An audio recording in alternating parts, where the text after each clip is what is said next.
Morning fourth class. आज हम अपना हिस्ट्री का नेक्स्ट चैप्टर स्टार्ट कर रहे हैं। थर्ड चैप्टर है द नॉर्दर्न लाइन्स। आपने इससे पहले प्रीवियस क्लास में नॉर्दर्न माउंटेन्स के बारे में जाना, अब हम नॉर्दर्न प्लेन्स के बारे में जानते हैं। प्लेन्स आपको पता है ना किसे बोलते हैं? सभी क्लास आप प्लेन्स के बारे में जानते होंगे ना। प्लेन्स किसे बोलते हैं? जो हमारे समतल मैदान होते हैं, ओके, जो बिल्कुल प्लेन होती है, प्लेन फील्ड जो होते हैं, मैदान जो होते हैं, उनको बोल दिया जाता है। ठीक है, स्टार्ट करते हैं। Lying to the south of Shivalik hills is a vast and fertile plain. Shivalik hills जो है हमारी, उनके आसपास जो साउथ में है, वो जो उनकी प्लेन्स है, उनकी क्या है? फर्टाइल, बहुत उपजाऊ प्लेन्स होते हैं। This region is called a northern plains. इस रीजन्स को क्या बोलते हैं? नॉर्दर्न प्लेन्स बोलते हैं। They stretch from Punjab in the west to Assam in the east. It included the state of Punjab, Haryana, Uttar Pradesh, Uttarakhand, Bihar, West Bengal and Assam. ये सारी की सारी स्टेट जो हैं वो किस में आती है? नॉर्दर्न प्लेन्स में आती हैं। ठीक है, अब हम किसके बारे में पढ़ेंगे? फर्स्ट नॉर्दर्न प्लेन्स के बारे में पढ़ेंगे कि एक्चुअल में नॉर्दर्न प्लेन्स जो होते हैं वो होते कैसे हैं और उसमें क्या क्या कौन कौन से प्लेन्स आते हैं। तो हमारा फर्स्ट टॉपिक है नॉर्दर्न प्लेन्स। स्टार्ट करते हैं।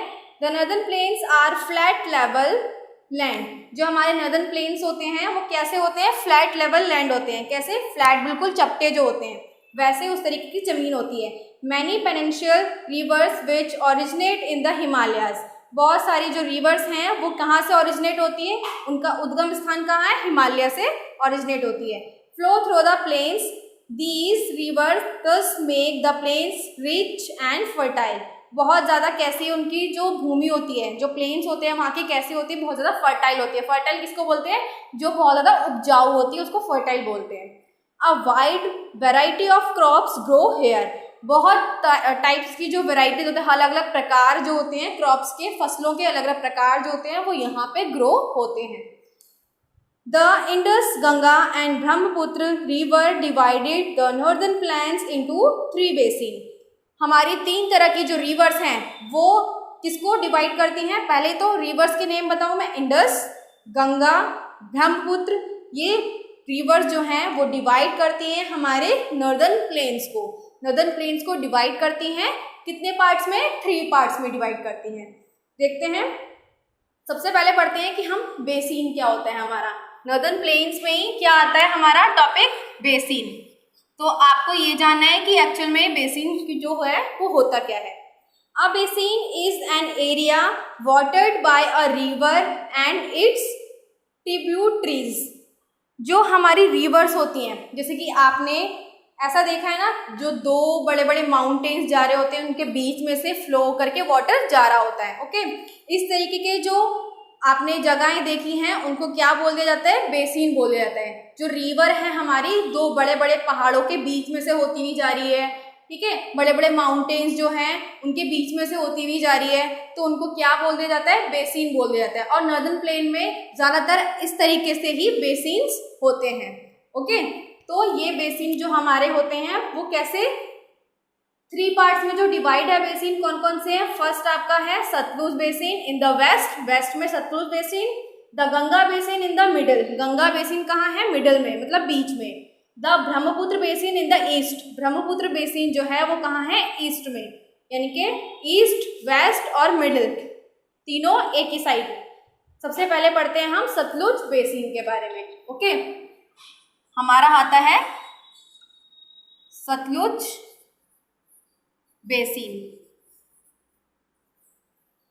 तो सतलुज बेसिन में क्या होता है देखते हैं। Start. The Satluj basin is mainly form by the river Satluj. तो सतलुज बेसिन है वो कहाँ से फ्लो होता है? सतलुज रिवर से। सतलुज रिवर कहाँ पे बहती है? कौन से डायरेक्शन में? वेस्ट में। Okay, Sutlej and its tributary the rivers Beas the Sutlej flow toward south west and enters Pakistan. जो सतलुज नदी है, सतलुज रिवर जो है हमारी, वो कहाँ से निकलती है? किसकी ओर जाती है? साउथ वेस्ट से निकल करके पाकिस्तान में एंटर करती है। ओके, पाकिस्तान में जाती है। It is joined by the river Indus, there are finally it fall in the Arabian sea. जो हमारी पाकिस्तान से जब जाती है, ये पाकिस्तान में एंटर करती है ये, तो कहाँ से किस किस नदी को ज्वाइन करती है, ये इंडस नदी में जाकर के मिल जाती है। ओके, और लास्ट में जाकर के वो अरेबियन सी में चली जाती है। Punjab and Haryana lies in the Satluj basin. The climate of Satluj basin is extreme. Satluj river basin is very fertile. Wheat, rice, sugarcane and cotton are main crops grow here. Satluj basin जो है वहाँ की जो फर्टाइल है बहुत ज़्यादा कैसी होती है, वहाँ की जो लैंड है वो बहुत ज़्यादा कैसी होती है, फर्टाइल होती है। ओके, यहाँ पे वीट, राइस, शुगर क्रेन और कॉटन, ये सारी क्रॉप्स वहाँ पे क्या उगती हैं। वीट गेहूं, राइस चावल, शुगर क्रेन गन्ने को बोलते हैं, और कॉटन आप जानते हो। ओके, तो इनको क्या यहाँ पे जो सारी फसलें हैं ये सारी की सारी यहाँ ग्रो अप होती हैं। The Bhakra dam, the second highest dam in the world, is built across the river Satluj. Satluj river के पास क्या है, भाखड़ा डैम बना हुआ है। आपने जाना होगा कभी या फिर नाम कभी सुना होगा, भाखड़ा नागल डैम बोला जाता है जिसको, वो कहाँ है, सतलुज नदी के पास है।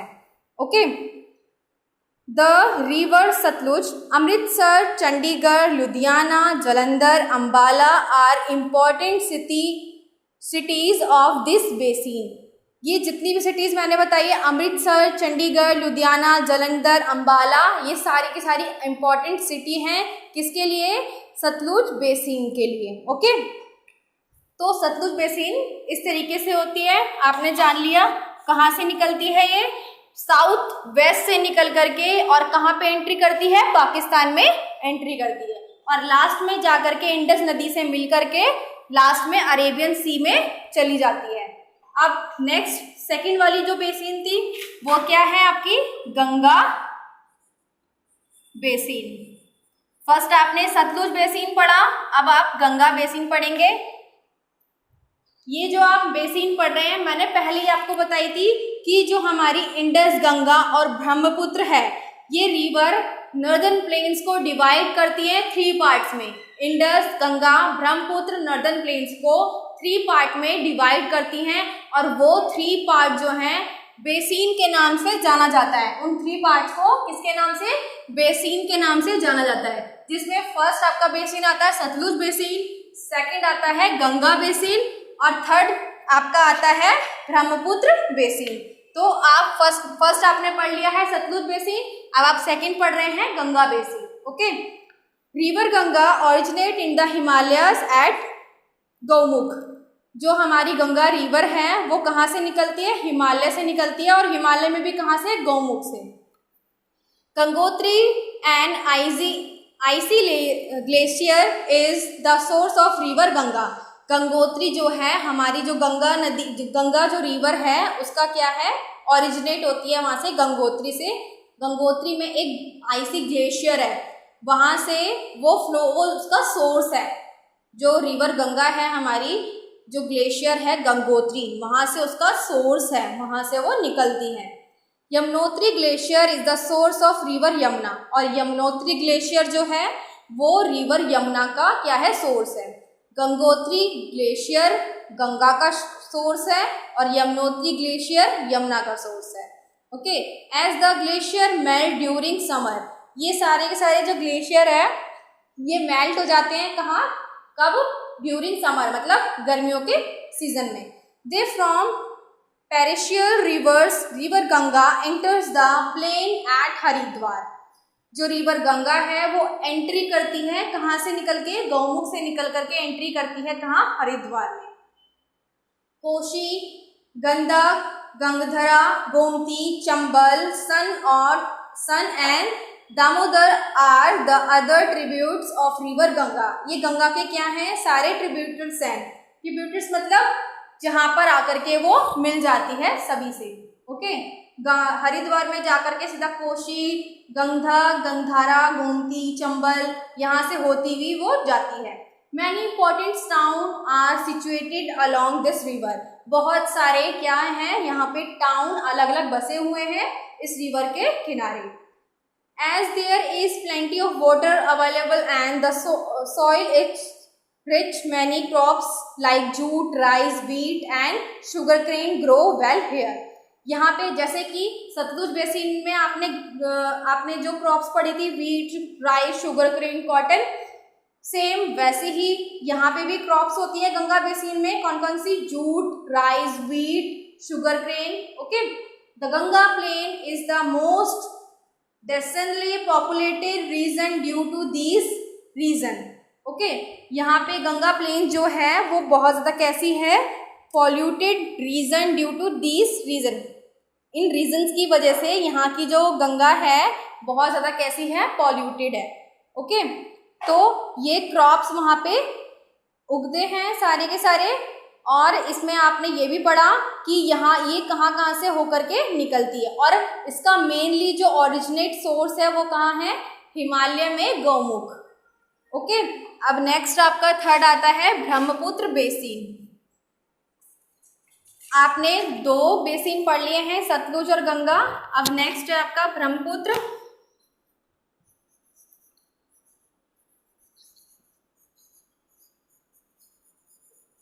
Brahmaputra basin. Like the Satluj, the Brahmaputra has its origin in Tibet. जैसे सतलुज वैसे ही ब्रह्मपुत्र भी कहाँ से ओरिजिनेट होती है? तिब्बत से. तिब्बत कहाँ है? सबको पता है, Nepal. Where is called the Tsangpo river. किसको बोल दिया जाता है? स्टैंगपो रिवर किसको बोलते हैं? जहाँ से ये नदियाँ, ये रिवर्स निकलती हैं. It flow into India and Arunachal Pradesh. ये कहाँ फ्लो होती है? इंडिया और अरुणाचल प्रदेश में. It then enters and flow through Assam and finally flow into Bangladesh. ये असम से निकलती हुई कहाँ जाती है? बांग्लादेश में जाकर के गिरती हैं. Near the see the Brahmaputra begins to break into small branches called distributors.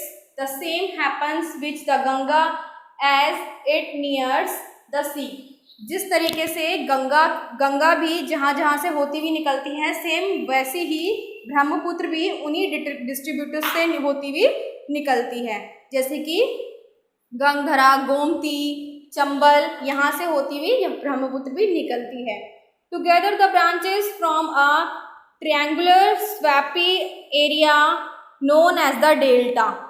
जो ब्रह्मपुत्र रिवर जो है ये क्या बनाती है? डेल्टा. डेल्टा आप जानते हैं किसे बोलते हैं? जैसे कि जब नदी आती है, फ्लो करके आ रही है वो, तो अपने साथ बहुत ज़्यादा बहुत सैंड लाती है, मिट्टी, सॉइल बहुत ज़्यादा लाती है वो. ओके, तो उसी सॉइल से धीरे धीरे क्या होता है? वो डेल्टा बन जाता है. सॉइल जो होती है, पानी फ्लो हुआ, तेजी पानी में फ्लो आया, वो आगे बढ़ी, उसी के साथ बहुत सारी सॉइल वो लेके आती है अपने साथ, और आगे वो जमा करती जाती है, जिससे कि हमारी नदियों के जो किनारे होते हैं वहाँ पर क्या हो जाता है? डेल्टा जम जाता है. ओके, तो उसी को क्या बोलते हैं हम? डेल्टा बोलते हैं. The delta form by the Ganga and the Brahmaputra near the bay of Bengal. कहाँ पे बनाती है? गंगा और ब्रह्मपुत्र ही डेल्टा बनाती है. कहाँ पे बनाती है? बे ऑफ बंगाल, बंगाल की खाड़ी में. Known as the Sundarban delta, it is the largest delta in the world. हम सब जानते हैं वहाँ पे बंगाल की खाड़ी के पास बे ऑफ बंगाल में कौन सा डेल्टा फेमस है? सुंदरबन डेल्टा. जो हमारा वर्ल्ड का सबसे बड़ा, सबसे लार्जेस्ट डेल्टा है पूरे वर्ल्ड में. Sundarban delta bay of Bengal में है और वो वर्ल्ड का सबसे लार्जेस्ट डेल्टा है. ओके, तो ये तीनों बेसिन आपने पढ़े. आई होप ये आपको समझ में आया होगा. नेक्स्ट चलते हैं पॉपुलेशन डेंसिटी. पॉपुलेशन डेंसिटी पढ़ते हैं. इसमें क्या बताया गया है ये देखते हैं. नेक्स्ट आपका है पॉपुलेशन डेंसिटी. ये एक्चुअल में होती क्या है देखते हैं. The northern plains are extremely fertile.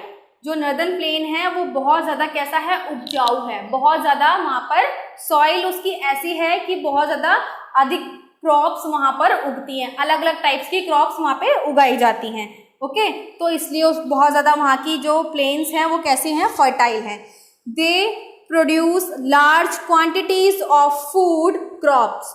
वहाँ पर अलग अलग बहुत बड़ी बड़ी क्वांटिटी में वहाँ क्रॉप्स उगाई जाती हैं। This is why they are the food bowl of India. वहाँ पर उसको क्या बोला जाता है? फूड बाउल ऑफ इंडिया बोला जाता है। Several town and city have come up in these plains leading to dense population.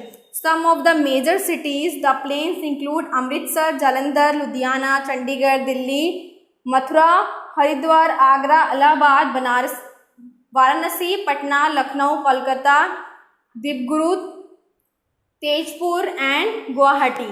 ये सारे के सारे जो प्लेन्स हैं, मैंने जो आपकी मेजर सिटीज़ बताई हैं, यहाँ की जो पॉपुलेशन है इसको मिला करके जो बनता है पूरा नॉर्दर्न प्लेन्स बनता है।